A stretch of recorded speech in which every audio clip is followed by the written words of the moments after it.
She did not ask. People like the Duchess of Vauncey never ask.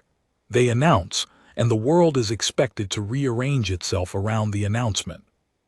You guardsmen, step aside. I did not step aside.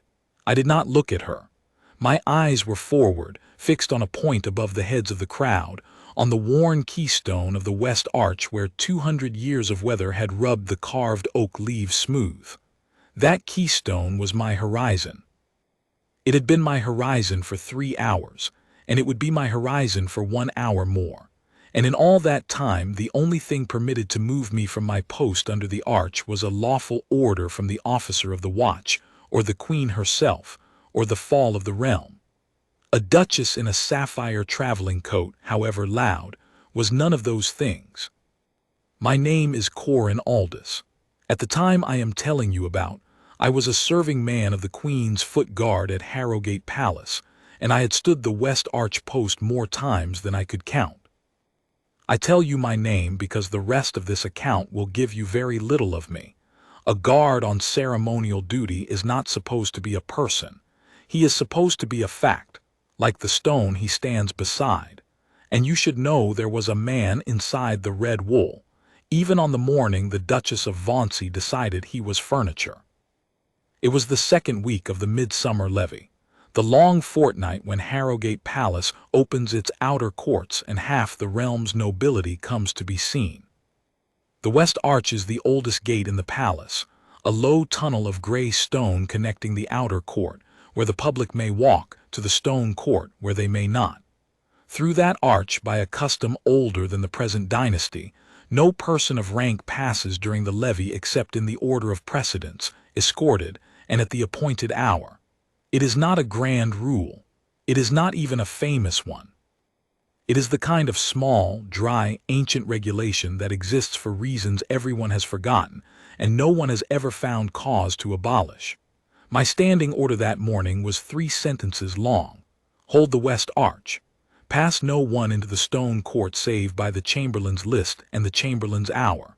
If pressed, refer all persons to the chamberlain's clerk at the outer court desk. 3 sentences.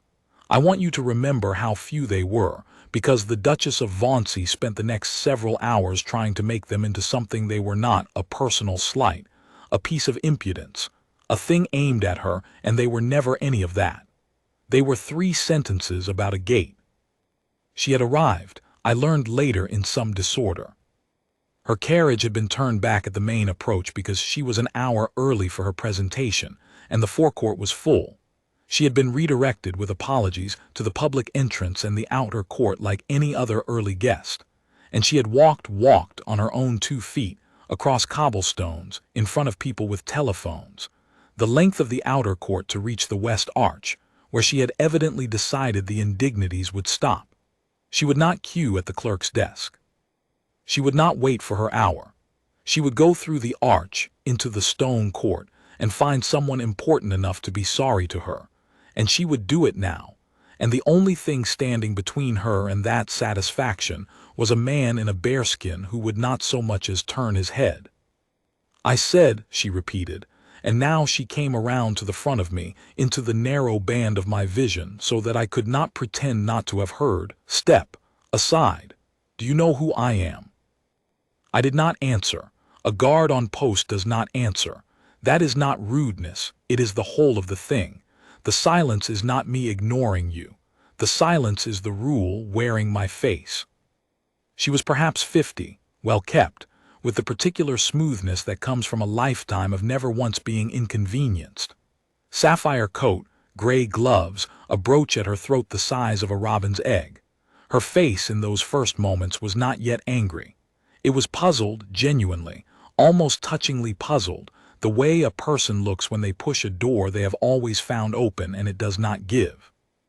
She had spent her whole life on the assumption that a sufficiently important person, speaking sufficiently firmly, could make any obstacle dissolve. And here was an obstacle that did not dissolve. It did not even acknowledge her. The puzzlement would turn to anger soon enough, it always does with that kind, but I will be honest and say that in the first half-minute I almost pitied her, the way you might pity someone about to learn, late in life, a lesson the rest of us learned as children. "I am the Duchess of Vauncey," she said, "and I am expected within. There has been a confusion at the gate, some incompetence with the carriages, and I have been made to walk like a tradesman. I will not be made to wait as well. You will let me through." Behind her, the outer court went about its morning. Visitors in summer linen drifted across the cobbles. A knot of schoolchildren in matching caps was being shepherded toward the fountain. Somewhere, a vendor called out the price of cold lemonade. The ordinary, sun-warmed, indifferent business of a public court on a fine day. None of them yet knew that a small drama had begun under the West Arch, that a woman accustomed to the front of every queue had just met the one thing in Eldermore that did not care about her rank, which was a rule, and the man set to keep it. I kept my eyes on the keystone. I let the silence answer her, because the silence was the truest answer I had. And I waited, as I had been trained to wait, for her to do the thing that people like her always, eventually, do, which is to decide that the rule is the man, and the man can be broken, and to set about breaking him. She would learn otherwise, but it would take her the better part of a day, and it would cost her more than she could have dreamed, standing there in her sapphire coat with the sun on her brooch, certain to the marrow of her bones that the world was about to do as it was told. It did not. Let me take you back a little, so you understand the gate and the rule and why a man would stake a morning, and as it turned out, a great deal more, on 3 dry sentences about a tunnel of old stone. Because if you think this is a story about a stubborn guard and a rude woman, you have it only half right. It is a story about what discipline is actually for. And discipline, it turns out, is not about the times it is easy. I had come to the guard the way many men come to it, not out of any grand calling, but because my father had stood the same posts before me, and his father before him, and because the alternative trades open to a boy from the river quarter of Eldermore's capital were the docks, the foundries, or the kind of work that ends with a constable at your door. The guard offered a clean coat, 3 meals, a roof in the lower barracks, and something I did not have a word for at 16 but would have called, later, an architecture, a shape to put a life in. The first thing the old drill sergeant told my intake on the first gray morning was this: "You think we are going to teach you to march. We are not. Any fool can march. We are going to teach you to stand. Standing is the hard part." I did not understand him then. I understood him now, under the West Arch, with the Duchess of Vauncey 6 inches from my face. For standing is the whole secret of the ceremonial guard, and almost no one outside it grasps how strange a skill it is. People imagine the difficulty is the boredom, or the aching legs, or the heat under the bearskin in July. Those are real, but they are nothing. The true difficulty is the deliberate, total surrender of your own will to a set of rules that do not bend, while the world in front of you does everything it can to make you bend them. A child cries and you may not comfort it. That is for another man, the patrolling guard, not the sentry on fixed post. A tourist faints and you may not break station to catch her. You call it in. You keep your post. You trust the system. A drunk screams insults an inch from your ear and you may not answer, may not flinch, may not even let your eyes flick to his. And a duchess orders you aside and you do not move because moving is not yours to give. The rule does not belong to me. I am only its keeper for the length of my watch. To break it for her would not be a kindness or a courtesy. It would be a small theft, taking a thing that belongs to the crown and the custom and the long line of men who held this gate, and handing it to a stranger because she shouted. That is what she could not understand, and what I could not have explained to her even if speaking had been permitted, which it was not. She thought the rule was a wall I was choosing to hold against her. It was not a wall. It was a trust I was choosing not to spend. The West Arch matters in its small way, and I should tell you why, because the why is the spine of everything that followed. Harrowgate Palace is built in rings, like the rings of a felled tree. The outermost ring is the outer court, where the public walks. Inside that is the stone court, the working heart of the old palace, where the household offices are, the records, the presentation chambers, the long galleries down which guests are escorted to be received. Inside that again are the private apartments of the royal house of Harrowgate, the Queen's own rooms, the children's wing, the quiet places no visitor ever sees. The arches between the rings are the joints of the whole machine. Control the arches and you control who is where, and when, and in what order. Lose control of even one, let the order of precedence dissolve into a free-for-all of whoever shouts loudest, and the whole careful clockwork of a state occasion seizes up. The West Arch is not grand, but it is a joint, and a joint that anyone may force is no joint at all. I want to be fair to the Duchess of Vauncey, fairer than she was to me, so I will tell you what I have since learned of her and let you judge. She was the widow of a duke whose house was old and whose fortune was not what it had been. She had spent 30 years as the second or third most important woman in any room she entered, and she had come to the midsummer levee, I think, hoping to be the first in at least one of them.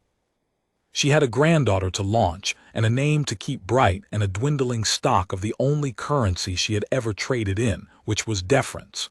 The morning's mishaps, the turned carriage, the long walk, the public entrance had not merely inconvenienced her.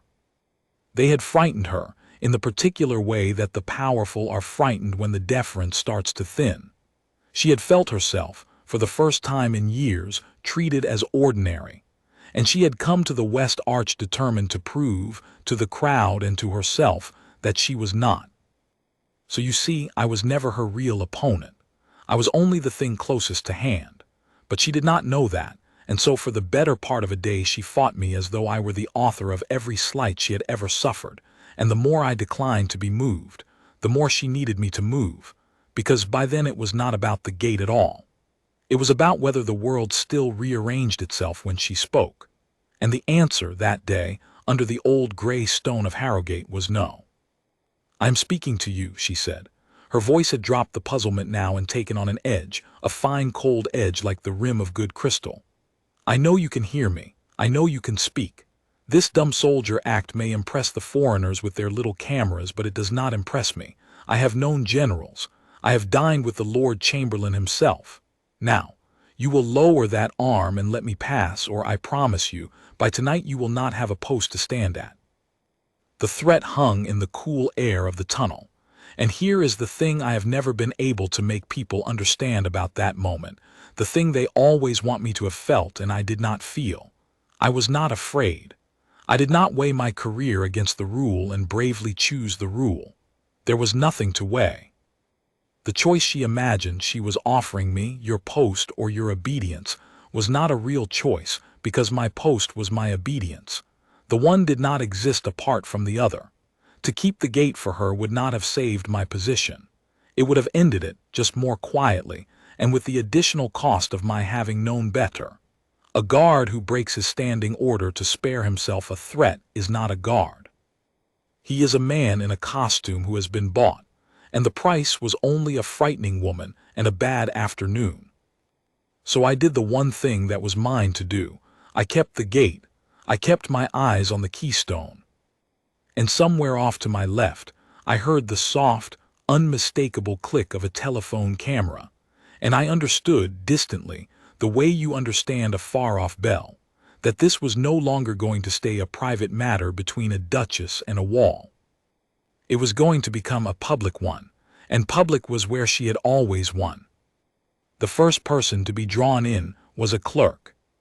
His name was Pelham, a thin young man from the Chamberlain's office whose entire function during the levee was to sit at a small folding desk in the outer court with a ledger, a list, and a brass handbell, and to receive guests, check their names, and send them through to the stone court at their appointed hours. He had seen the Duchess sweep past his desk without stopping. That was the first breach, though no one had named it yet, and he had hurried after her, ledger clutched to his chest, and now he arrived at the arch flushed and apologetic and entirely out of his depth. "Your Grace," he said, with a little bow that she did not return. "Your Grace, forgive me. Your presentation is set for 11:30. You're on the second list. If you'd be so good as to wait at the desk, I'll have a footman come for you the very moment." "I am not waiting at a desk," she said without looking at him, "like a parcel." "I know, of course not, Your Grace, only the order of precedence." "There is no precedence," she said, "for being made a fool of in front of children with cameras. Tell this man," a flick of her gray glove toward me, "to stand aside, and I will take myself in, and we will all forget the morning's incompetence ever happened." Poor Pelham, I felt for him. He was 22 years old and earning, I would guess, less than a year than the brooch at her throat was worth, and he had been handed an impossible thing, a duchess who would not wait, a rule he could not waive, and a guard he could not command. For of course he could not command me. That was the part she did not grasp, and the part that, had she grasped it, might have spared everyone a great deal. The clerk could not order me to step aside any more than she could. My standing order came from the officer of the watch, in the Queen's name.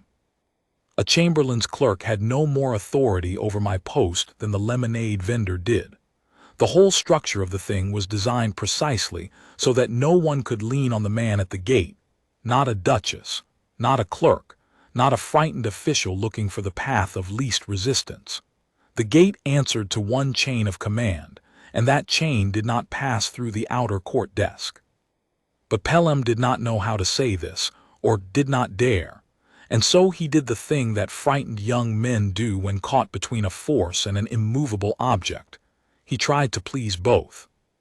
He turned to me, and in a low, pleading voice, the voice of a man who just wants the unpleasantness to end, he said, "Guardsman, surely, just this once it's the Duchess of Vauncey she's expected.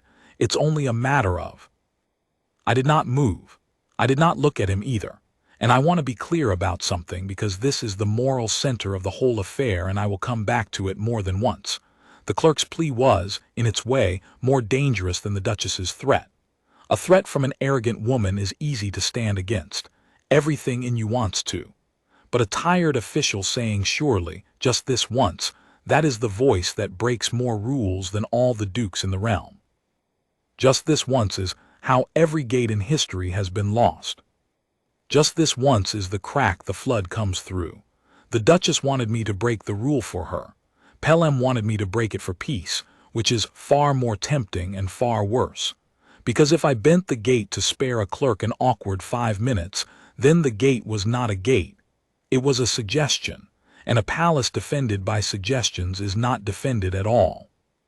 So I gave the clerk the only answer I was permitted to give, which was none, and I let him understand from my stillness what I could not say aloud, that he was asking the wrong man, that the authority he wanted was not mine to spend, and that if he wished the Duchess admitted out of turn, he would have to go and find someone who could actually order it, the officer of the watch, or the Lord Chamberlain himself, and put his name to the request. He would have to make it real and signed and answerable. He would have to do the hard thing instead of the easy one. He did not, of course, not yet. Instead, he stood there ringing the ledger, and the Duchess looked at him with a contempt she had not yet bothered to aim at me, and the small crowd at the mouth of the arch grew by 2, and then by 5, and then by a dozen, as crowds do when they sense, with that animal instinct people have, that something is about to happen. And in the growing of that crowd lay the real beginning of the trouble, because the Duchess of Vauncey had spent her life learning one lesson above all others, that an audience is a weapon. A scene made in private can be ignored. A scene made in public must be answered. Someone must come. Someone must smooth it over. Someone must, in the end, give her what she wants simply to make the embarrassment stop. She had broken 100 small obstacles this way. And so, the moment she understood that the cameras were running and the crowd was gathering, I felt the whole nature of her effort change. She was no longer trying to persuade me. She was trying to perform a humiliation, mine, for an audience, in the certainty that the institution behind me would rather sacrifice one stubborn guardsman than endure a viral scene. It was a shrewd calculation. It had worked for her 100 times. It was about to fail for the first time in 30 years, and the failure would teach her something she had been spared her whole life. But we were not there yet. We were only at the beginning, and the beginning belonged to her, and she knew it, and she smiled for the first time that morning, a small, cold, confident smile, and turned to face the cameras. "Are you filming this?" she said brightly to no one and to everyone. "Good, do film it.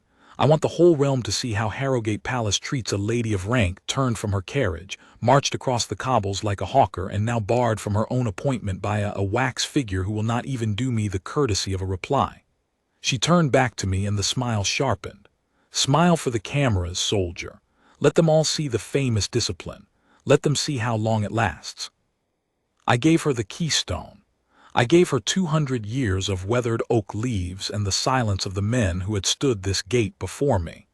And inside the red wool, where no camera could reach, I settled myself for a long day, because I understood now what kind of day it was going to be. It was going to be a siege, and the thing about a siege is that the wall does not have to win, it only has to not fall. I intended not to fall. The next hour belonged to the small cruelties. When a duchess cannot move a wall and will not retreat, and has an audience to play to, she does not give up. She experiments. She tries every tool in the long-honed kit of a woman who has gotten her way her whole life, one after another, the way a locksmith tries keys against a lock he is sure he can open. And I will tell you about each of them, because each one taught me something not about her, but about the rule, and about why it was built the way it was built. First she tried charm, of a poisonous kind. She softened her voice and stepped close and spoke to me almost gently, almost confidingly, as though we two were conspirators against the foolishness of the morning. "I know it isn't your fault," she murmured. "I know you have your little orders, but surely a man of sense can see when an order is absurd. 11:30, when I am here now, when there's no one in the stone court at all, when it would cost you nothing, to let one tired old woman walk through a perfectly empty arch. Where is the harm? Who would even know? Be a gentleman, be a man and not a machine." And she touched my sleeve, laid 2 gray-gloved fingers on the red wool of my forearm, lightly, the touch of a woman calling in a debt of common humanity. It was, I must admit, the cleverest thing she did all day. Because it was true in the small way that the most dangerous lies are true. The stone court was empty. It would have cost nothing, nothing visible, nothing immediate. Who would even know?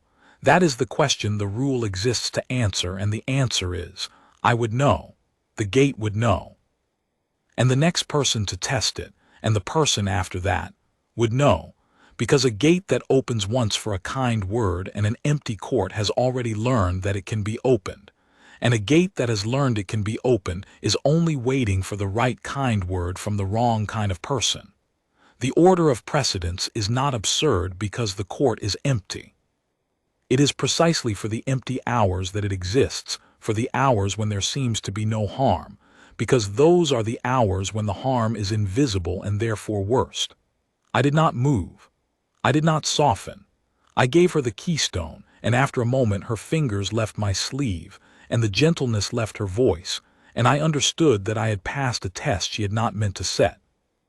Charm having failed, she tried mockery. This was easier for both of us in a way. It asked nothing of me but stillness, and stillness I had in abundance. She walked a slow circle around me, narrating to the crowd. "Observe the famous discipline. Observe the Iron Man. He cannot smile, he cannot speak, he cannot think. They have trained the man right out of him and left only the coat. A very expensive coat."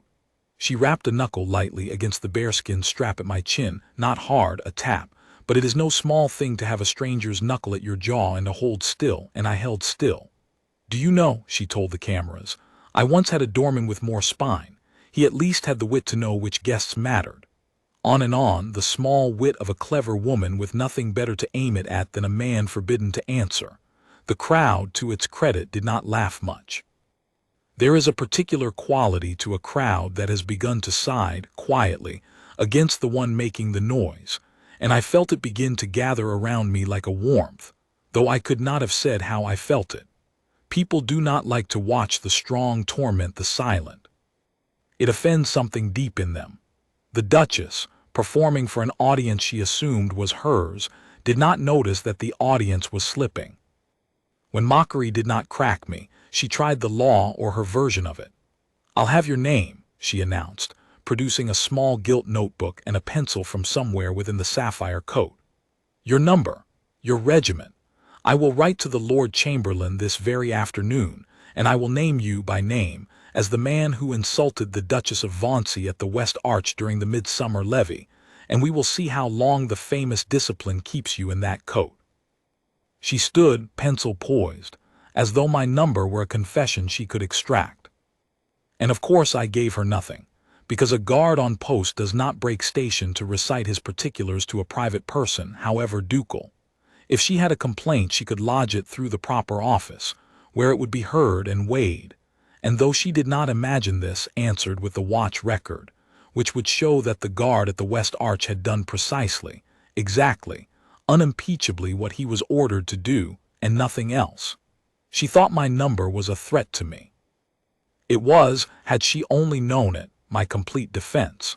The man who keeps the rule has nothing to fear from the record of his keeping it. It is the man who bends who must hope no one checks.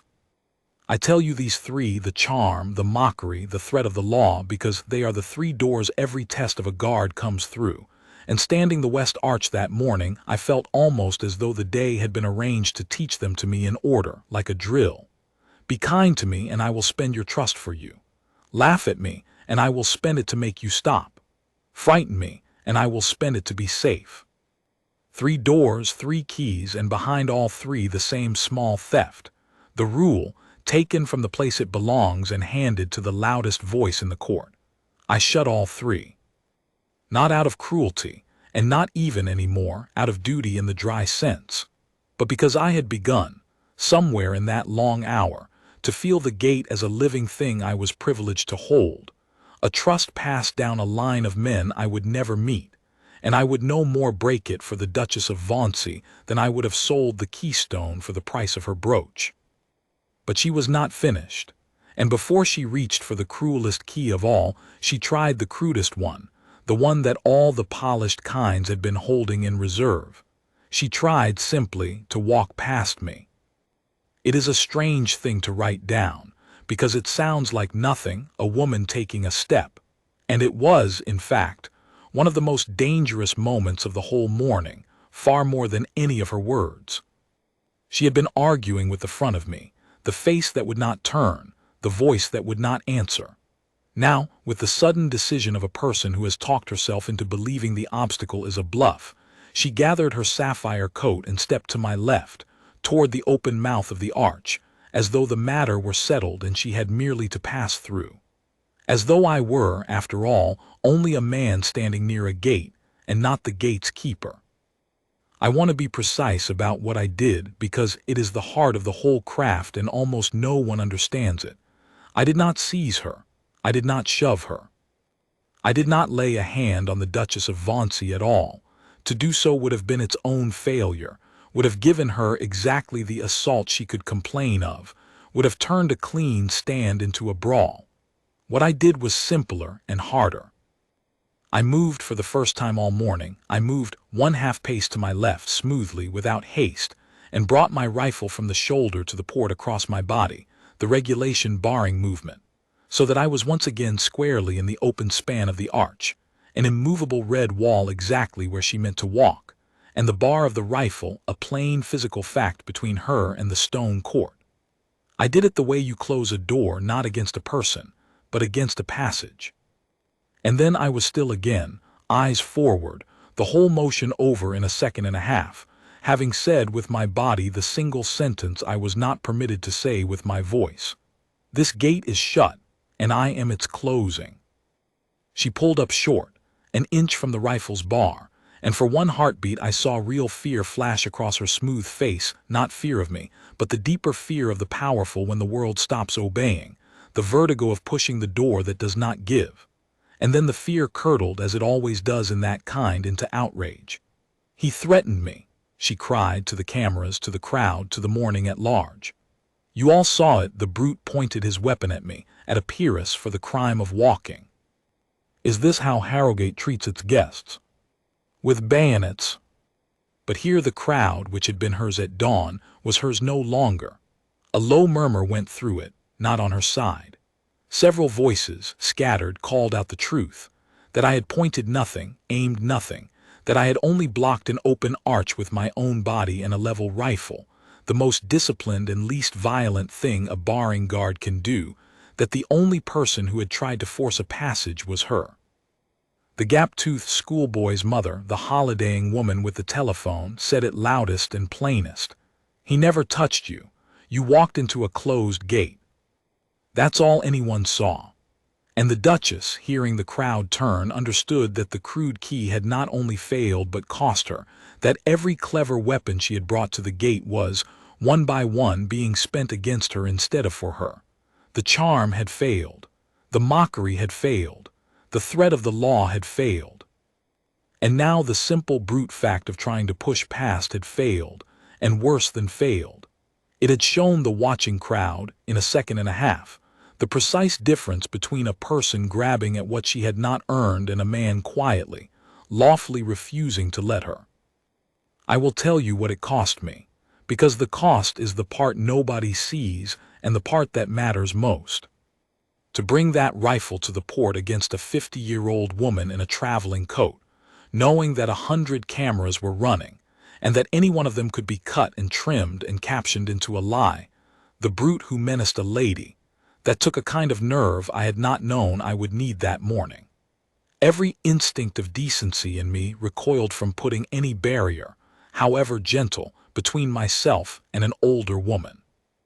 And every instinct of self-preservation screamed that this was the image she wanted, the frame that could end me, and that the safe thing, the careful thing, would be to let her brush past and call it in, and let the system sort it out. But the safe thing was the wrong thing, because the safe thing was the open gate, and I had not been set at the West Arch to keep myself safe. I had been set there to keep the gate. So I paid the cost. I made the barring movement, correct and clean and unhurried, and I trusted again, always. It always comes back to trust that the truth of what I had actually done would outlast the lie of what she would say I had done. And it did. The crowd saw. The cameras, in the end, told the true story and not her false one. But in the moment, with her shriek of brute still hanging in the air, I did not know that it would. I only knew the gate was shut, and that I was its closing, and that this was enough, and had to be enough, and was. She fell back a step then, her composure cracked for the first time, breathing hard, and I returned my rifle to the shoulder and my half-pace to the right, and was, once more, only a still red figure beside a span of old stone. And it was at that moment, defeated in every honest avenue, that the Duchess of Vauncey reached for the one weapon she had left, the cruelest and the lowest, the one that came nearest to moving me when nothing else had. She decided to make it about the children. I should be careful here, because this is the part of the morning I have thought about most, and the part I am least proud of having had to witness. The schoolchildren I mentioned earlier, the knot of small ones in matching caps, out from one of the city schools on a levee day, had drifted closer to the arch as crowds drift, drawn by the noise. There were perhaps 15 of them, with 2 harried teachers, and they had stopped a little way off to watch the grand lady argue with the soldier, the way children will watch anything brighter and louder than themselves. The Duchess saw them, and she saw, with the swift instinct of a woman who has read a great many rooms, an opportunity. She would not appeal to the children. She would use them, set them up as the audience for whom my refusal was a cruelty. "Look," she said, turning to the little ones with a sudden, dreadful warmth, the voice adults use when they have decided a child is a prop. "Look, children, at the kind soldier of the palace. He guards the queen herself. Shall we ask him a question? Shall we ask the kind soldier why he won't let a tired old lady through his gate when she's done nothing wrong at all and her feet hurt so, and she only wants to sit down inside?" She crouched a little, bringing herself to their level, and her voice dripped. "Why won't he, do you think? Is it because he's not allowed to think for himself? Is it because they've taken away his heart and given him a rifle instead?" It was a vile thing to do, and I knew it for what it was. An attempt to turn the children into a verdict against me, to make my discipline look, to 15 pairs of small watching eyes like coldness. If the children flinched from me, if they decided the silent soldier was the unkind one and the smiling lady the wronged one, then she would have her image, the heartless guard and the suffering noblewoman, and she would have it on a dozen telephones, and the institution behind me would have to do something about the heartless guard, and the something would be the gate opened. She was very good. She had found, at last, the one weapon I could not simply outlast, my own care for the very thing the rule protected. Because the rule did protect them. That was the joke of it, the bitter joke she would never see. The order of precedence, the guarded arch, the whole dry clockwork she was calling cruelty, it existed so that the inner rings of the palace stayed inner, so that the working heart of the place and beyond it, the private wing where the queen's own children lived, were not a thoroughfare for anyone who shouted. The arch I held was 3 rings out from the nursery, but it was the same chain of joints, the same principle, the same gate. If the west arch could be talked open by a duchess with hurting feet, then the principle that kept the children's wing inviolate was already cracked, was already a suggestion, was already for sale to the next clever voice. I was, in the most literal sense, keeping a gate that kept other gates that kept those children safe, and she was using children to make me open it. I do not think I have ever before or since wanted so badly to speak, to turn to the little caps and the small upturned faces and say, I am standing here for you. The closed gate is the kind one. But a guard on post does not speak, and so I gave them, too, the keystone, and I trusted, I had to trust, that the truth would hold without my voice to defend it. And here, for the first time that morning, the world surprised me on the good side. One of the children, a boy of perhaps 9, with a gap in his teeth and a cap too big for him, did not flinch from me at all. He had been studying me with the grave, total concentration that children give to soldiers and steam engines and other large, serious things, and when the Duchess finished her honeyed little speech and waited for the children to recoil from the heartless guard, the boy said, in the loud, flat, devastating voice of a child who has not yet learned to be tactful, He's not allowed to talk. That's the rules. My granddad was a guard. You're not supposed to bother him. A pause. Then, with the merciless logic of 9 years old, you're the one being not kind. I have heard speeches in that palace by men of great learning and high office. I have heard a queen address her court. I do not believe I have ever heard anything I valued more than that one gap-toothed sentence under the West Arch. You're the one being not kind. The children, freed by their bravest member, looked at the Duchess with a new and dawning doubt, and one of the teachers, going pink, began to herd them gently away, murmuring apologies in my general direction, and the Duchess of Vauncey straightened up from her crouch with her honeyed warmth curdling on her face, because she had just been corrected in front of the cameras by a 9-year-old, and there is no recovering your dignity from that. Not really, not all the way. But she did not retreat. That is the thing about the kind of pride she had, it cannot retreat, because retreat is the one outcome it is built to make unthinkable. A reasonable person, having been gently schooled by a child, would have laughed at herself, made some rueful remark, and gone to wait at the clerk's desk, and the whole morning would have evaporated into a funny story she told at dinner. The Duchess of Vauncey could not do that. To have been wrong publicly about a small thing was so intolerable to her that she could only escape it by being wrong about a larger thing, and then a larger one still, by raising the stakes until the original embarrassment was buried under graver matters. It is the logic of the gambler who cannot leave the table down. She had lost a small hand, so she reached for a bigger one. She would stop appealing to me. She would go over my head. She would summon authority, real authority, or what she believed was real authority, and have me ordered aside by someone I could not refuse. And in reaching for that, she set in motion the thing that would, by day's end, undo her completely. She sent for the captain. She did it through Pelham, the wretched clerk who had hovered at the edge of the whole affair, growing grayer by the minute. She rounded on him and said, You are clearly useless, but you can at least carry a message. Go and find the officer in charge of these wax men, and tell him the Duchess of Vauncey requires him at the West Arch immediately. Immediately, do you hear? And tell him that if he values his own coat, he will instruct his man to stand aside." Pelham, glad of any errand that took him away from the arch, fairly fled across the outer court, and the Duchess folded her arms and prepared to wait for the arrival of a man she was certain would settle the matter in her favor, because in her long experience officers always did. An officer outranked a soldier. An officer would not want a scene. An officer, faced with a duchess and a viral camera and a stubborn private, would do the sensible thing and order the private to yield. That was how the world worked. She did not know our officer of the watch. His name was Captain Edrith Holloway, and he was, as it happened, exactly the wrong man for her purposes and exactly the right man for the story, though I did not feel that at the time, I confess. At the time, watching the clerk run off, I felt a coldness in my chest that had nothing to do with the rule and everything to do with being human, because here is the truth that no one likes to admit about discipline. It is easy to hold against an enemy and very hard to hold against your own. I could stand against the Duchess for a week. But if my own captain came and ordered me to stand aside if the chain of command itself bent, then I would face the worst choice a guard can face, which is the choice between the order in front of you and the order beneath it, between the man who can end your career with a word and the trust you swore to keep.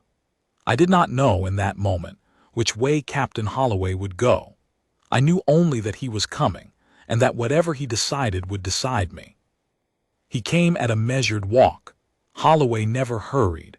Hurry was for men who had let things get away from them, across the sunlit outer court, with Pelham scurrying at his heels still pouring out the Duchess's grievances.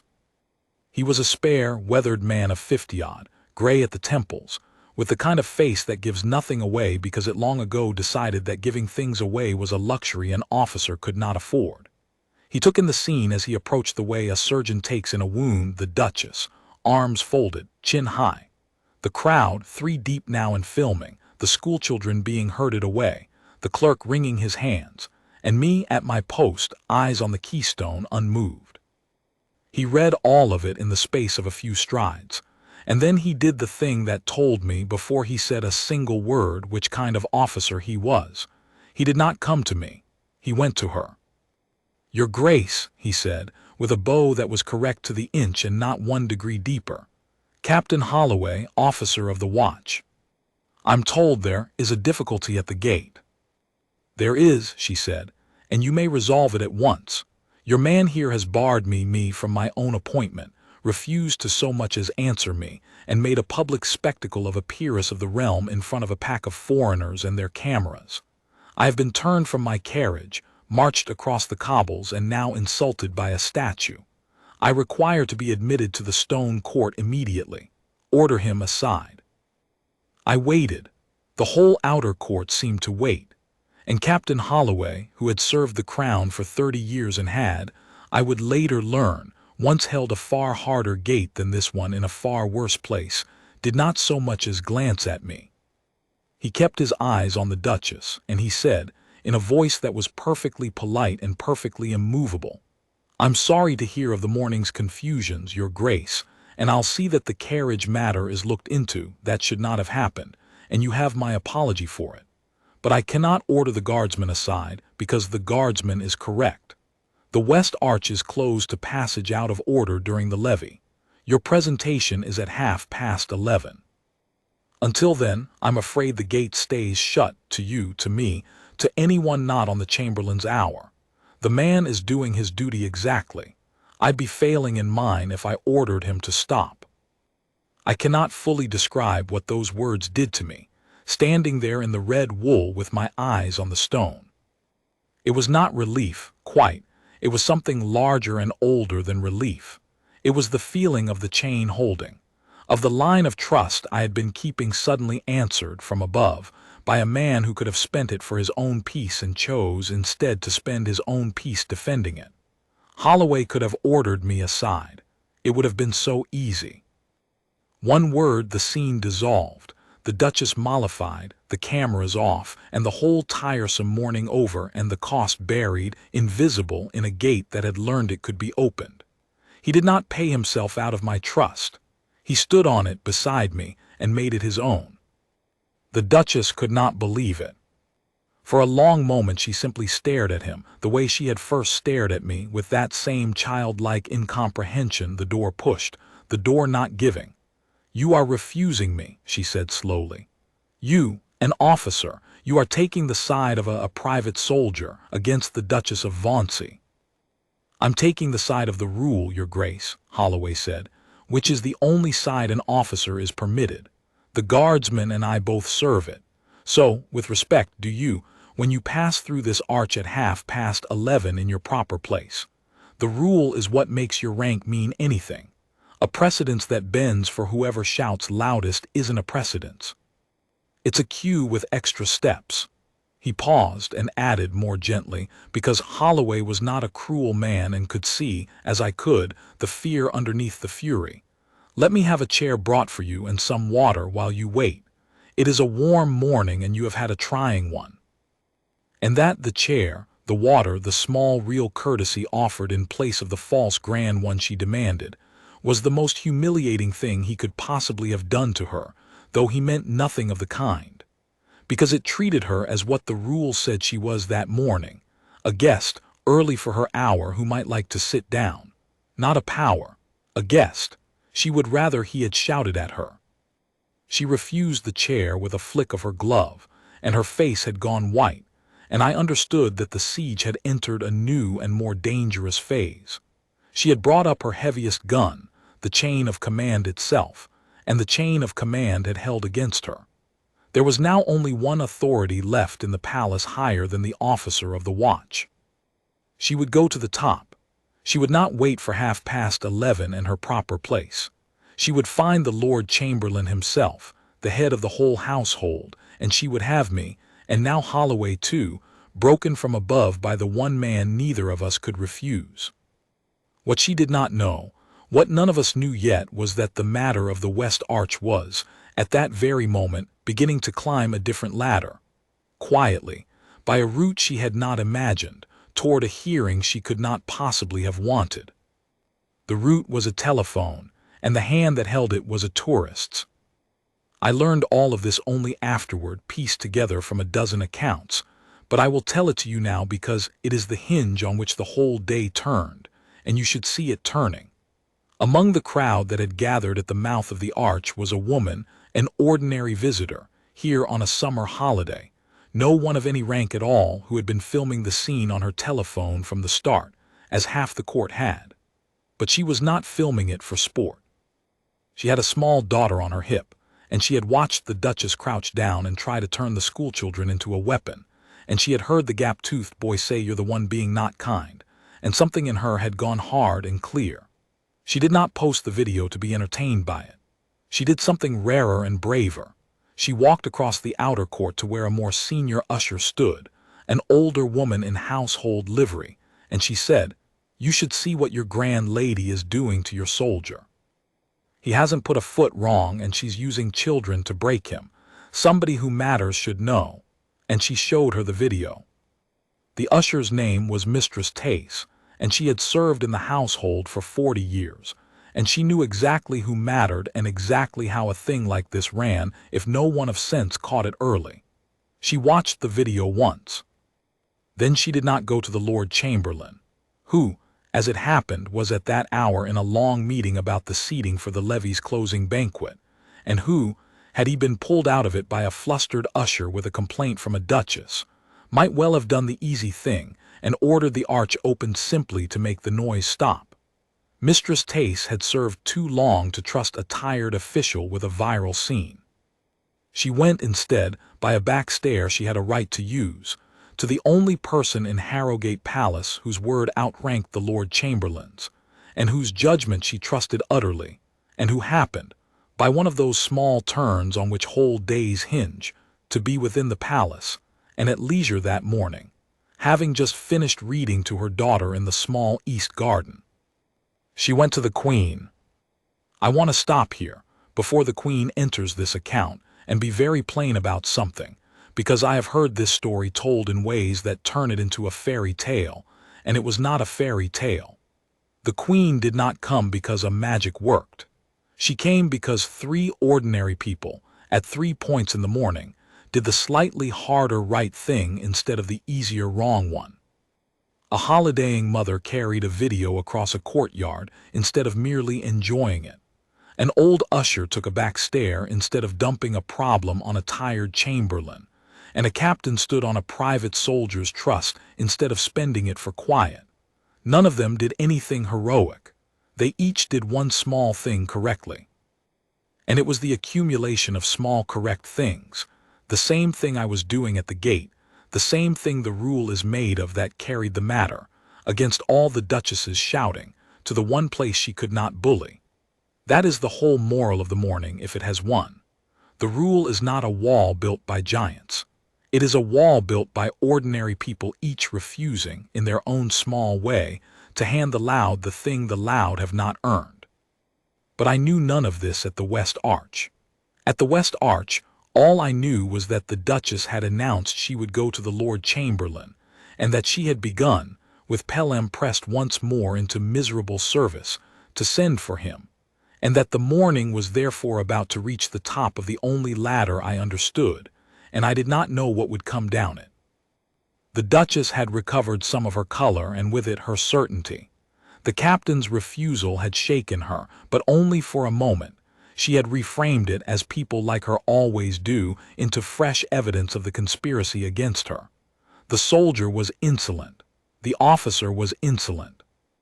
The whole household had clearly been let go to seed, discipline confused with rudeness, rank no longer respected, and the Lord Chamberlain, an old acquaintance, a man who had dined at her table, would set it all to rights, and the impertinent pair of us would be sorry. She said as much loudly for the cameras. "When the Lord Chamberlain hears how I've been treated," she told the crowd, "there will be changes at this gate. New men, men who remember whom they serve." She looked at me and at Holloway with the bright vindicated cruelty of a person who is certain the cavalry is coming. "I'd say your goodbyes to that coat, soldier, if I were you. And you, captain, you've both badly misjudged your morning." Holloway said nothing.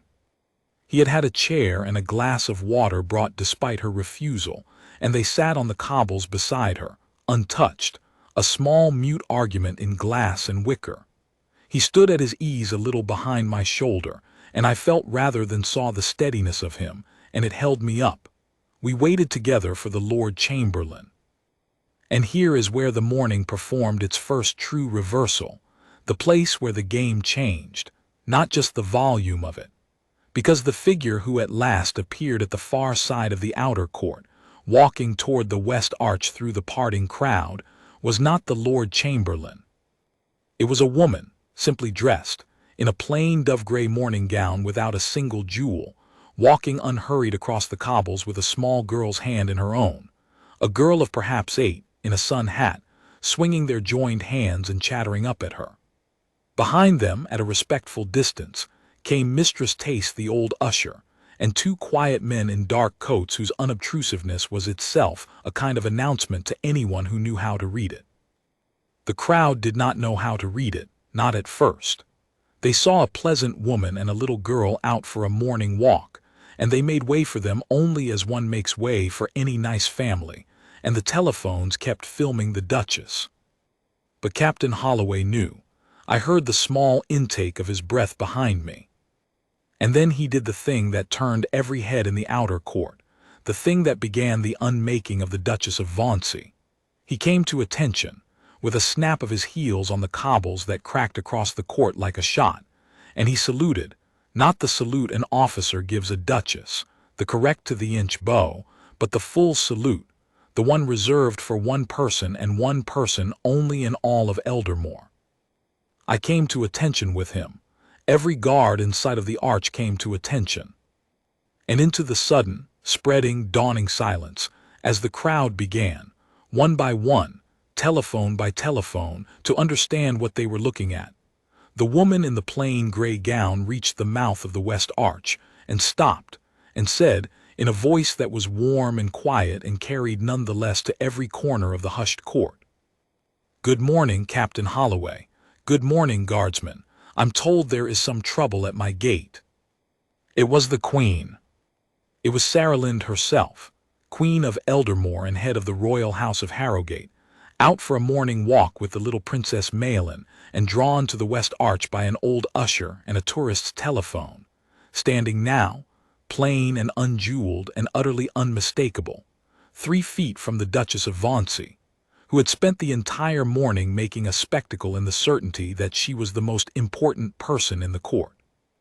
She was not, and the look on her face as she realized it, as the crowd's silence told her, as the salutes told her, as the little princess's curious upturned gaze told her, exactly whom she had been performing for, was the first crack in a pride that had never, in 50 years, been allowed to crack at all.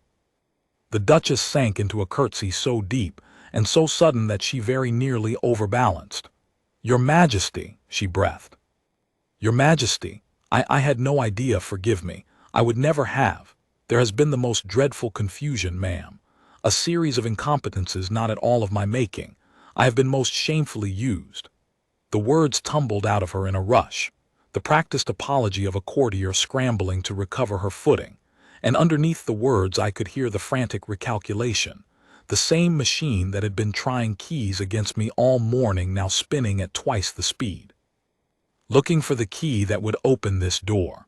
For surely the Queen, of all people, would understand the importance of rank, would take the part of a peeress against a private soldier, would set the impertinent gate right with a word.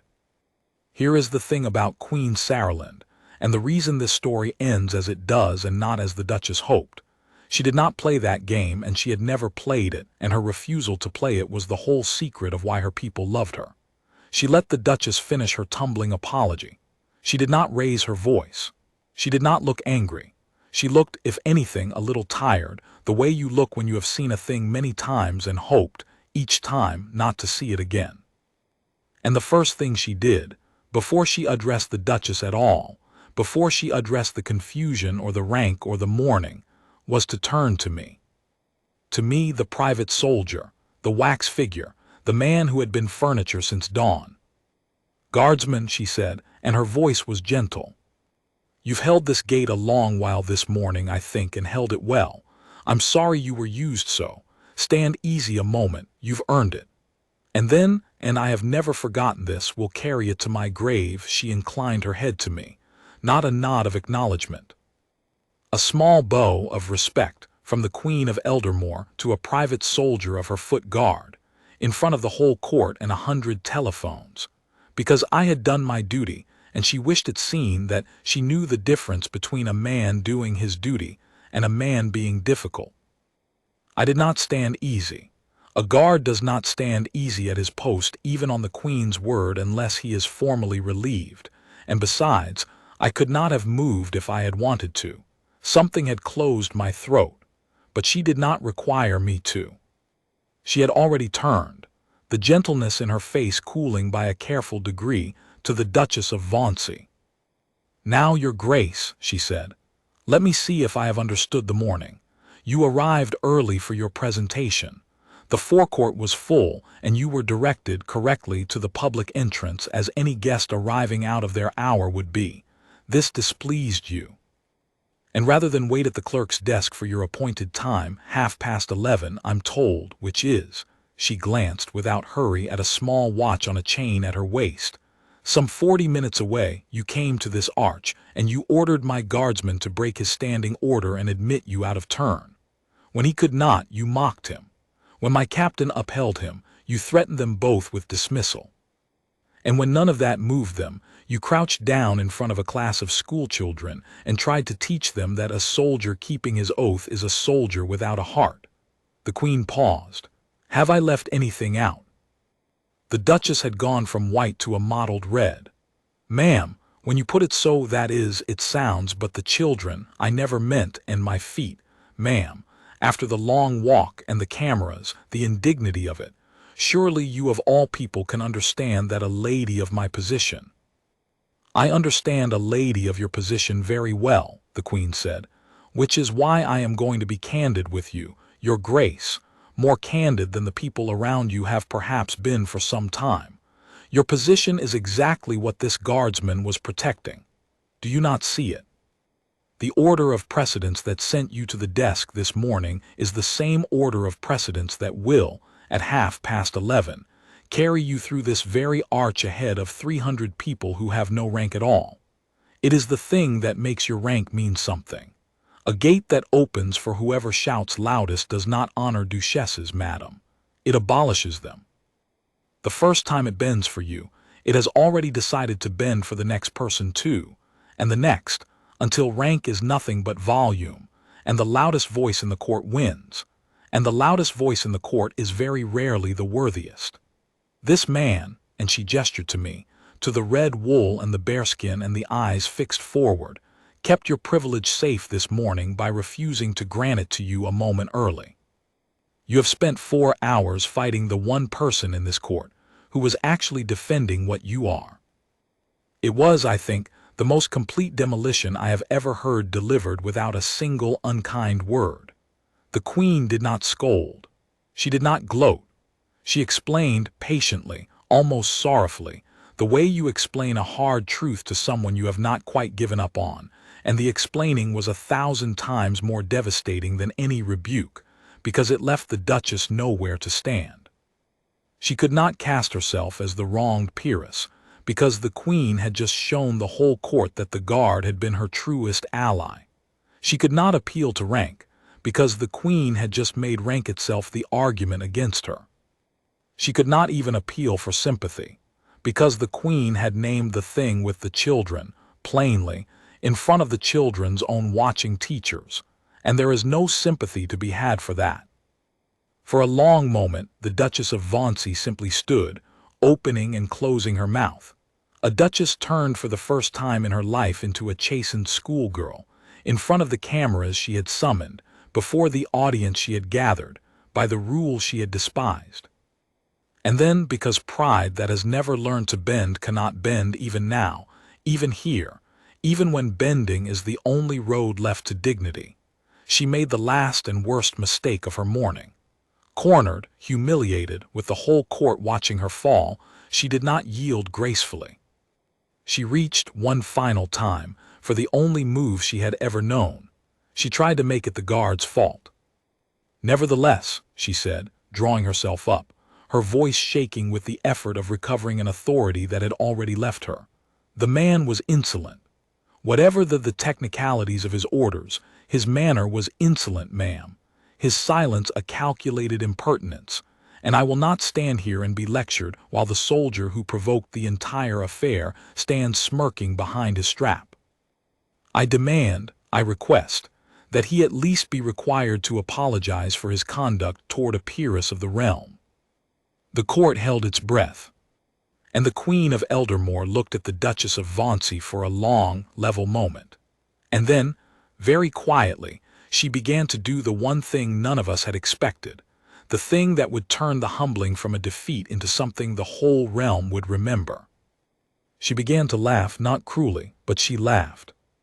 It was a small laugh, almost rueful, more breath than sound, and she put 2 fingers briefly to her lips as if to stop it and could not. "Oh, Your Grace," she said, "you wish him to apologize to you for keeping his oath. Do you hear it? Do you hear what you are asking?" And then the laugh faded, and what was left in its place was not anger, which the Duchess might have survived, but something far more terrible to a proud woman, pity. "No," the Queen said gently. "He will not apologize. There is nothing to apologize for. A man does not apologize for being the one steady thing in a court of people who have forgotten themselves. If anyone is owed an apology under this arch, madam, I think we both know it is not you." And there it was, or there it seemed to be. The matter settled, the Duchess broken, the guard vindicated, the Queen's word final. The crowd let out its held breath in a long murmur.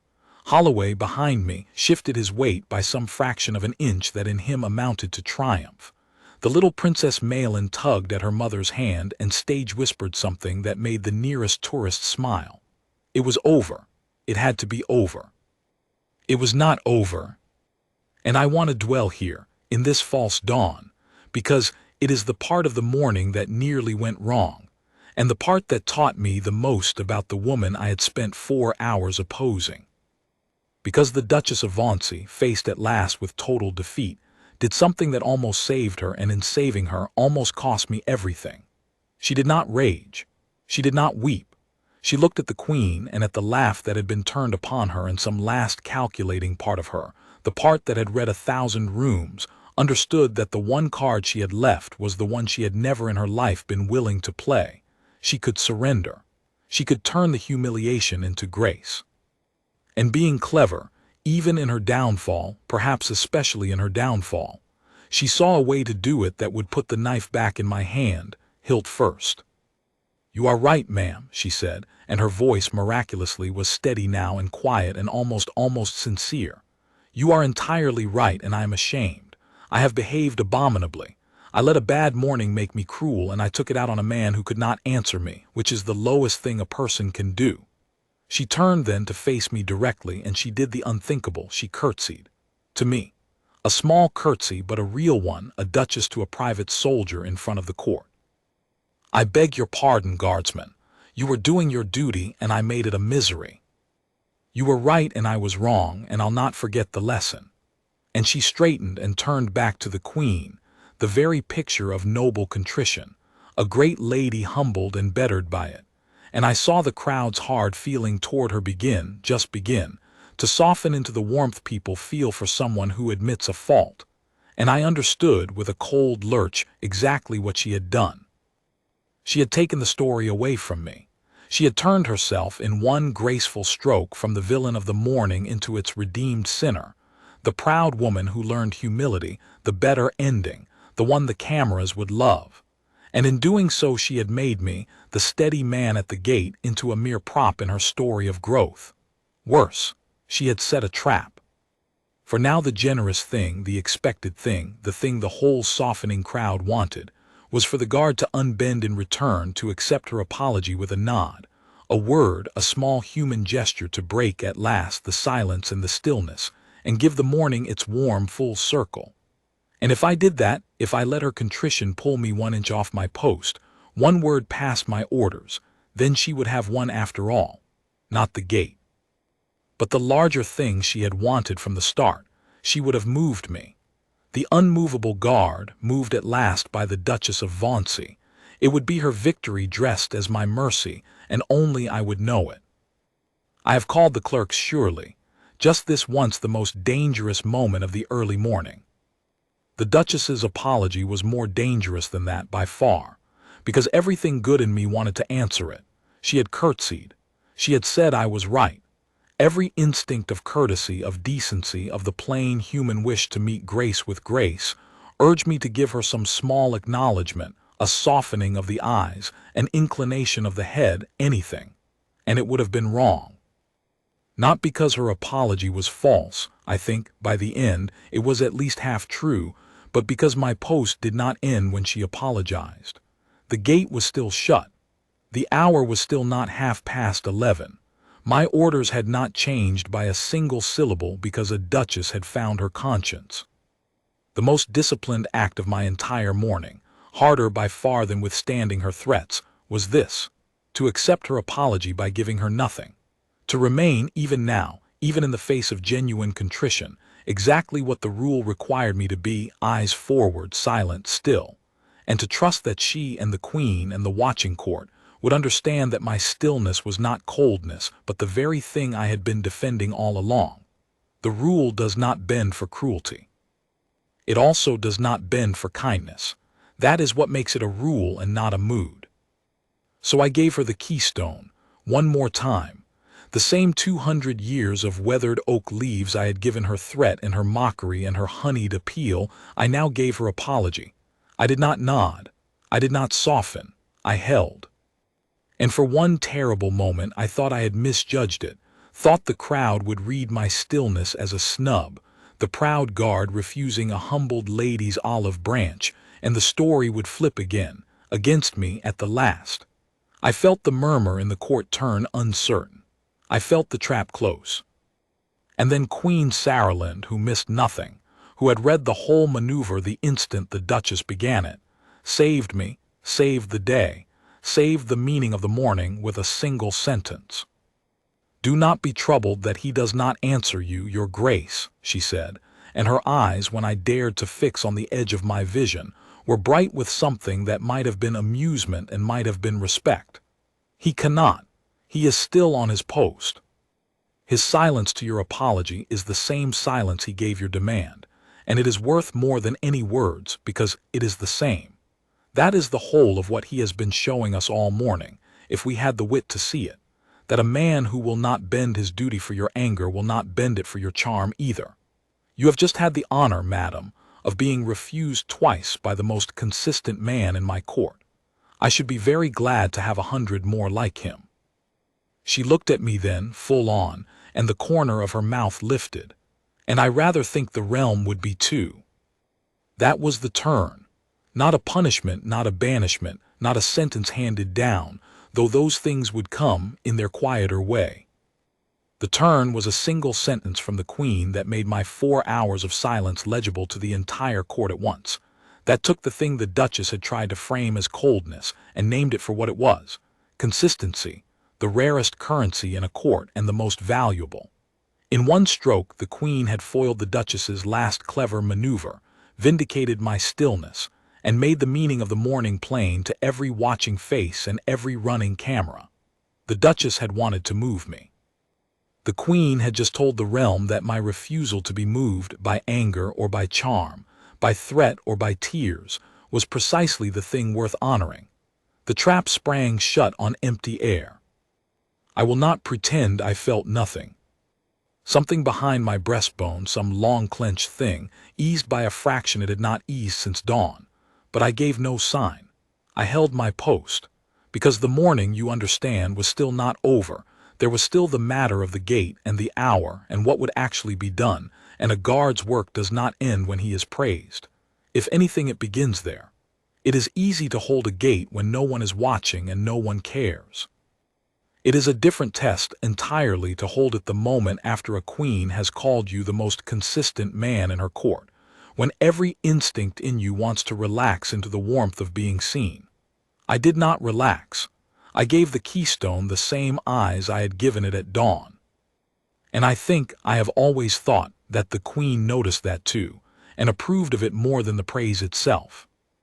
What happened next, she handled with a deftness I have spent years admiring. For there was a genuine problem still to solve, and it was not the simple problem of the Duchess. It was the harder problem of how to end the morning so that the rule was upheld without the Duchess being destroyed. Because a queen who merely crushes a foolish noblewoman teaches the court to fear her, while a queen who corrects one teaches the court to trust her, and Saralind had always governed by trust. She had no wish to ruin the Duchess of Vauncey. She wished only to teach her, and through her, the whole watching realm, what the gate was for. So she did not have the Duchess removed. She did not strip her of her presentation. She did something far cleverer and far kinder, and for a proud woman far more instructive. She looked at the small watch on its chain and she said pleasantly, "It wants 35 minutes of 11:30, your grace. Your hour. Which means the gate is still, properly, shut to you, and I'm afraid to me as well, for I'll not make my own guardsman break his order merely because his queen has wandered up to his post." A ripple of something surprise, delight went through the crowd at that. The Queen, declaring herself bound by the same rule. So I propose we wait it out together, you and I, here in the outer court, like the 2 early guests we are. There's a bench in the shade by the fountain. We can watch the morning, and you can tell me how your granddaughter is getting on. I'm told you mean to present her this season. And at 11:30, when your hour comes, this good guardsman will stand aside properly, in good order, and pass you through his gate with all the honor your rank is owed. Which is rather better, don't you think, than forcing it open 35 minutes early and having it mean nothing at all. It was a masterstroke. She had given the Duchess a way to wait that was not a defeat but a privilege, 35 minutes alone in conversation with the Queen, the envy of every soul in the court, while making the waiting itself the lesson. The Duchess would pass through the West Arch. She would simply pass through it correctly in her place at her hour, exactly as the guardsman had been trying to arrange from the start. And she would do it not as a humiliated supplicant, but as the queen's chosen companion, which meant she could keep her dignity, which meant she might actually learn the thing rather than merely resenting it. Saraland had found the one path that upheld the rule absolutely and salvaged the woman entirely. That is the difference, I have come to think, between power and authority. Power makes people obey. Authority makes obeying feel like the better choice they would have made themselves. The Duchess of Vauncey looked at the Queen, and at the offered bench, and at the 35 minutes, and at the long morning behind her, and something in her face, the smoothness I had noticed at dawn, the smoothness of a woman never once inconvenienced, finally cracked all the way through. And what was underneath it was not the spoiled child I had braced for, but, simply, an old and tired and lonely woman who had spent so long demanding deference that she had forgotten there was anything else to ask for. "I should like that very much, ma'am," she said, and her voice was small and real. "Thank you, yes. Thank you." And the Queen of Eldermore took the Duchess of Vauncey by the arm, the way you take the arm of a friend, and the two of them walked off across the sunlit cobbles toward the bench by the fountain, the little Princess Maelin skipping ahead, and the crowd parted for them, and the telephones followed them, and the great drama of the West Arch dissolved in the space of a sentence, from a humiliation into something almost gentle. The wall had held, and nobody had been broken on it, which, I have come to believe, is the truest sign that a wall was the right one. I returned my eyes to the keystone. There were still 35 minutes of my watch in which the gate could be tested by someone new, and I meant to keep them as I had kept all the rest.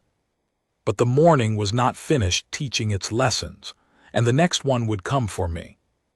Captain Holloway stepped up beside me as the Queen and the Duchess receded across the court. He did not look at me. We both kept our eyes forward, two men at a gate, but he spoke, low in the clipped private register guards use among themselves, the words barely moving his lips. "Well stood, Aldous." A pause. "The apology was the hard part. I watched you not take it. Most men would have. I'm not sure I would have at your age." Another pause, longer. "You understood it," was a second demand, wearing a kinder face. "Yes, sir," I murmured. "How?" "I considered it, in the way you consider a thing you have known in your body long before you could say it. Because the gate was still shut, sir," I said. Whether she shouted at it or curtsied to it, the gate was still shut. Nothing about my orders changed when she was sorry. The only thing that wanted to change was me, and that's the one thing the post isn't allowed to bend. Holloway was quiet for a moment. "There are colonels," he said at last, "who could not have put it that plainly." And then, because he was not a sentimental man and we were on duty, he said no more, and we stood, and the morning went on around us, and the crowd thinned, and somewhere across the court the Queen of Eldermore sat on a bench in the shade and listened to a humbled duchess talk about her granddaughter. I have thought a great deal since about what the captain said, that most men would have taken the apology. He was right.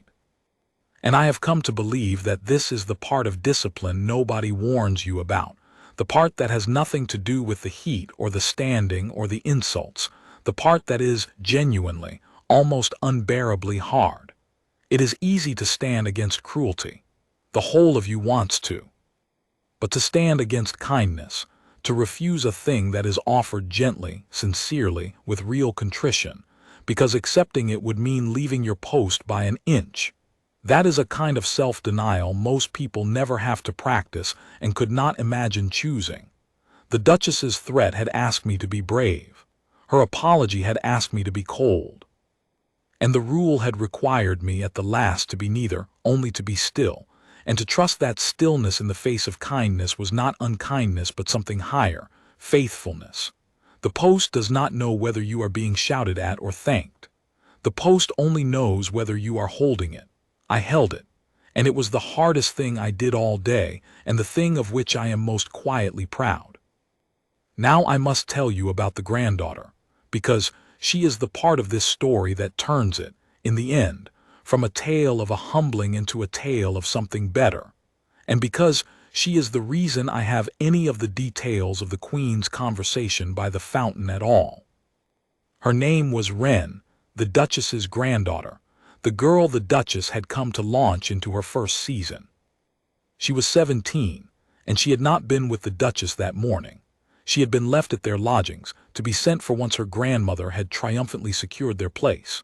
She arrived, in fact, just as the half-hour was striking, a slim, anxious girl in a pale dress, hurrying across the outer court with a maid, having heard some garbled rumor of a scene at the palace and fearing the worst. And the worst she imagined was not that her grandmother had behaved badly.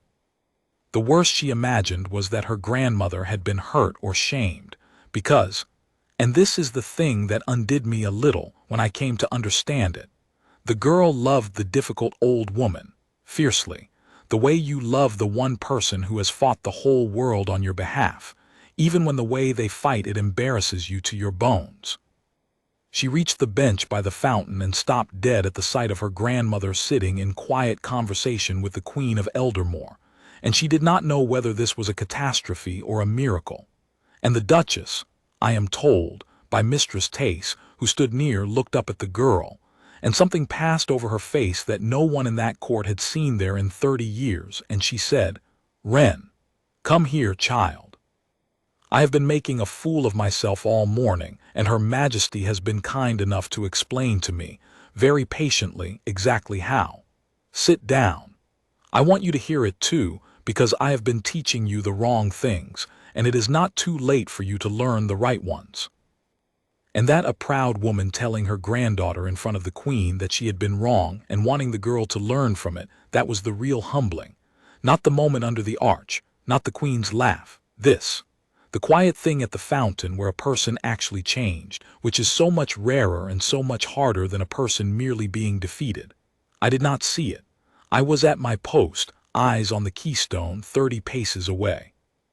But I have always counted it the best thing I did all morning, even though it was a thing I did by doing nothing at all, by holding a gate so steadily that the loud woman who battered against it was, at the end, set down gently enough to become, perhaps, a better one. At 11:30 exactly, by the great clock over the stone court that I could not see but had counted toward all morning in my bones, Pelham the clerk came hurrying back, transformed, almost cheerful, a young man who had watched the worst morning of his career turn into the best, with the chamberlain's footman beside him, and the formal word for the second list. The Duchess of Vauncey's hour had come. And here, at the very last, the morning gave me the chance to show the court the other half of the rule, the half no one had seen yet, because all morning they had only seen the gate shut. They had seen me refuse and refuse and refuse. What they had not yet seen was that the same discipline that shut the gate at the wrong hour would open it, gladly and with full honor, at the right one. The rule was never about keeping the Duchess out. It was about keeping the order, and the order at 11:30 said she should pass. She came to the arch on the Queen's arm. The Queen had insisted on walking her there herself, a final grace, with the girl Wren on her other side, and Captain Holloway stood the formal escort, and Pelham read the name from his ledger in a clear voice. Her Grace the Duchess of Vauncey and Miss Wren presenting. And I, who had stood in this woman's path for 4 hours like a wall of stone, came smartly to attention and brought my hand up in the full salute due her rank, and turned, and stood aside properly in good order, with all the honor her rank was owed, exactly as the Queen had promised, and held the way open for her to pass. The Duchess of Vauncey stopped in front of me. The court watched. And for a moment I thought she might say something cutting after all, some last small dart, old habit dying hard, but she did not. She looked at me, really looked, the way she had not done all morning when I had been furniture to her, and she said quietly, just to me, so that only I and perhaps the Queen could hear, "You were the best behaved person at this gate today, guardsman, and the only one who never once forgot what he was for. I shall remember it. I shall make my granddaughter remember it." And then she did a thing I have never seen a peer do to a private soldier before or since. As she passed through the arch I had held against her, She inclined her head to me, not the curtsy of her false contrition which had been a maneuver, but a small, plain, genuine bow of respect, the kind one professional gives another. And she passed through the west arch into the stone court, in her proper place at her proper hour, with her dignity not broken but somehow repaired into something better than it had been at dawn. I held the salute until she had passed. Then I returned to my post and squared my shoulders to the keystone, and was, once more, the wall. The Queen lingered a moment at the arch after the Duchess had gone in. She looked at me, the private soldier, the wax figure, the most consistent man in her court, and she did not bow this time nor speak. She only gave me the smallest nod, the nod of one person who understands a thing to another person who understands the same thing, the nod that says, "I saw, and I know what it cost, and it mattered." Then she took the little Princess Malin's hand, and the two of them walked back the way they had come, toward the small east garden and the unfinished morning, leaving me to finish my watch. There was an hour of it left. I stood it. Nothing else happened at the West Arch that day, no more duchesses, no more clerks, no more cameras, just the ordinary sun-warmed traffic of a public court on a fine summer morning. At 1 o'clock the relief came, and the corporal of the relief halted his man before me and gave the formal words, and I was, at last, properly relieved of my post, and I marched off the West Arch with my eyes finally free to move, and I did not look back at the keystone, because a guard does not look back at his post. He leaves it for the next man as good as he found it. But I have never forgotten it. The worn oak leaves, smoothed by 200 years of weather. The horizon I held for 5 hours while a duchess threw everything she had at the wall and the wall did not fall. I think of that keystone whenever I am tempted, in any part of my life, to bend a thing I should hold, to make an exception, to let it slide, to open the gate just this once for a kind word or a loud one. The keystone reminds me, a wall is only a wall if it does not move. The moment it moves for the right person, it has already agreed to move for the wrong one. That should be the end of the story. The gate held, the proud humbled, the lesson learned, the guard back at his post. A clean enough shape. But there is a little more, and the little more is, in some ways, the whole point, and I would not be honest if I left it out. The first piece of the little more is the video. Because of course it had all been filmed by the tourist who carried it to Mistress Tace, by a dozen others, from a dozen angles, and by that evening it was everywhere a thing can be. But it was not the video the Duchess had imagined when she summoned the cameras. She had pictured a clip of a heartless guard barring a wronged lady, a clip to shame the palace. What the realm actually watched, over and over, was something else entirely. A proud woman trying every weapon she had against a man who would not be moved, and being met, in the end, not with cruelty but with a queen who declared herself bound by the same humble rule as her lowliest sentry, and walked the humbled Duchess to a bench in the shade. The thing went round the realm not as a scandal but as a kind of parable. People wrote about it. They argued about it. A clip of the Queen saying a precedence that bends for whoever shouts loudest does not honor duchesses. It abolishes them was quoted in places that had nothing to do with palaces, by schoolteachers, by a foreman to his crew, by an old judge to a courtroom. The bit they loved best, the bit that traveled furthest, was the moment of my refusing the apology, with the Queen's words over it. You have just had the honor of being refused twice by the most consistent man in my court. I am told there are men who have it framed. I found this strange, and I still do. I had done nothing but stand still. That is the whole of what a guard does. He stands still in the right place for the right reasons, no matter what comes at him. I had not been brave. Bravery implies a danger I might have fled, and there was no danger, only a difficult morning. I had not been clever. I had simply held a small dry rule about a gate, the way I had been trained to hold it, the way men had held it for 200 years before me. And somehow that, the least dramatic thing imaginable, a man not moving, had struck a chord in a great many people who, I think, are tired in a way they cannot name. Tired of watching the loud get their way. Tired of watching rules bend for whoever shouts. tired of being told that firmness is coldness, and that the only kindness is the kind that gives the demanding what they demand. And here was a man who had quietly, courteously, without a single harsh word, refused to let the loud win, and a queen who backed him. And it turned out the realm had been hungry for exactly that, and had not known it until it saw it under an old stone arch on a summer morning.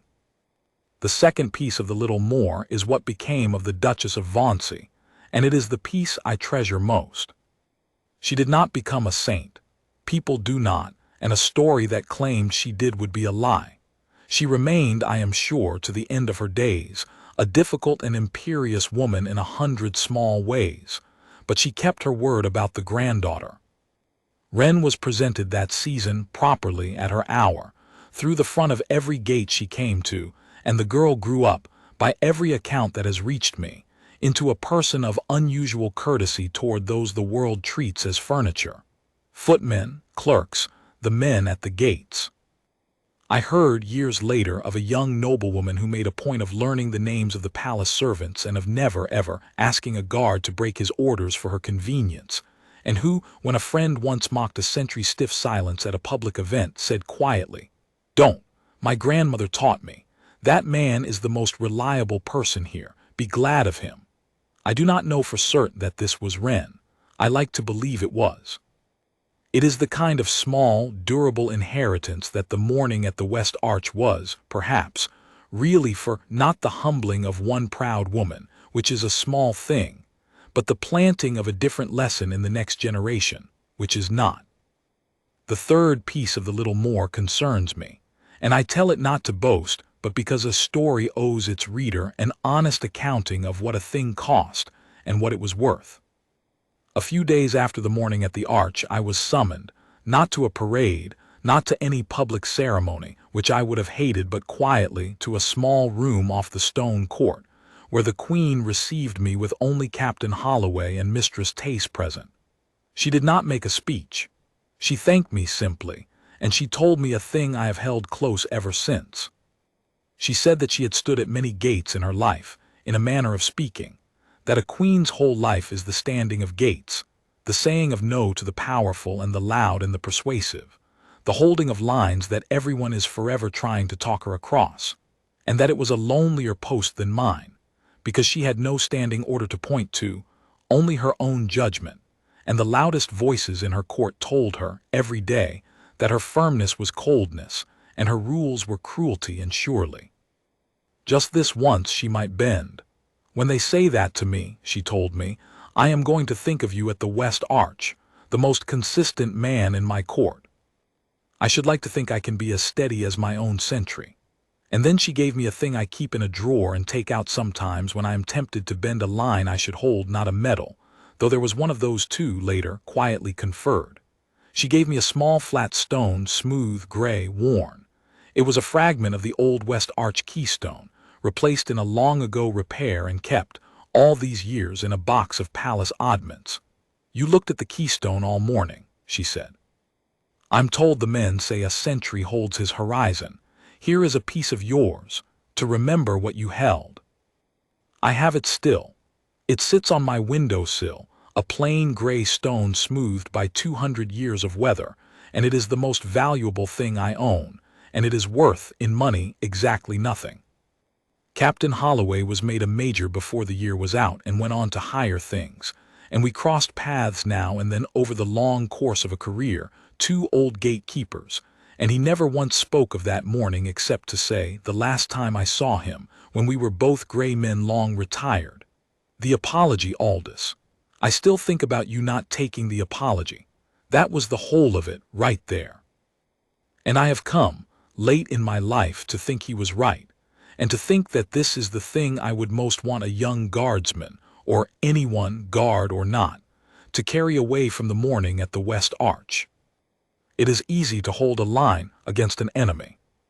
The hard thing, the thing almost no one is ever truly tested on, is to hold a line against a friend, against a kindness, against a sincere and gentle voice that asks you to bend just an inch, just this once, for the best of reasons. The Duchess of Vauncey's threats could not move me, and that took no virtue at all. Everything in me wanted to resist them. It was her apology that nearly did it. The genuine, contrite, graceful apology that asked me to meet grace with grace and step, by a single inch, off my post.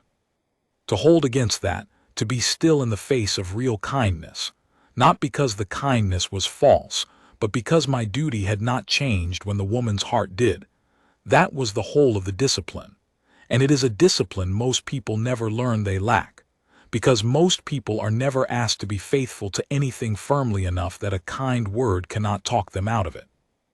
That is what the morning taught me, and what I have tried in the years since to live by.